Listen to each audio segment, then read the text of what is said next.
কক্সবাজার সদরে পাহাড় ধসে স্বামী স্ত্রীর মৃত্যু হয়েছে। মধ্যরাতে বাদশাঘোনা এলাকায় এই দুর্ঘটনা হয়। স্থানীয়রা জানান, রাত ৩টার দিকে প্রবল বৃষ্টিপাতের ফলে পাহাড় ধসের ঘটনা ঘটে। এদিকে নিহতের পরিবারে চলছে শোকের মাতম। নির্বাক অপলক চোখে তাকিয়ে আছেন মমতাজ বেগম। একমাত্র ছেলে আনোয়ার হোসেন ও পুত্রবধূ মাইমুনা আক্তারকে হারিয়ে কি করবেন বুঝে উঠতে পারছেন না তিনি। ঘরে তার ৫ কন্যা। নিহত পুত্রবধূ ছিলেন প্রথমবারের মতো ৭ মাসের অন্তঃসত্ত্বা। ভারী বৃষ্টিপাতের রাতে ছেলেকে সতর্ক করেছিলেন মা। তিনি ছিলেন স্থানীয় ওমর ফারুক জামে মসজিদের মুয়াজ্জিন।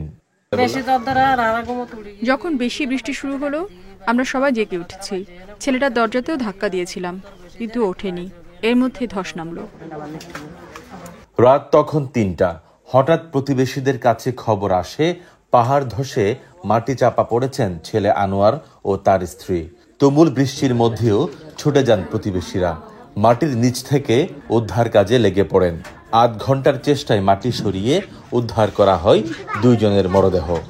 পাহাড় যখন পড়ছে তখন নিকট একটা আওয়াজ, তখন এর চাচি এসে বলে আমার ছেলে হারে তলে পড়ে গেছে। মাটির নিচ থেকে চাপা পড়ে আছে, এইখান থেকে ওদেরকে তুলে ফেলছি, আমরা উদ্ধার করছি মানুষজন দেখে। এদিকে ঘটনাস্থল পরিদর্শন করেছেন কক্সবাজার পৌরসভার প্যানেল মেয়র। ভারী বৃষ্টিপাতে মানুষকে সচেতন করলেও অনেকেই নিজেদের বাসস্থান থেকে অন্যত্র যেতে চান না বলে জানান তিনি।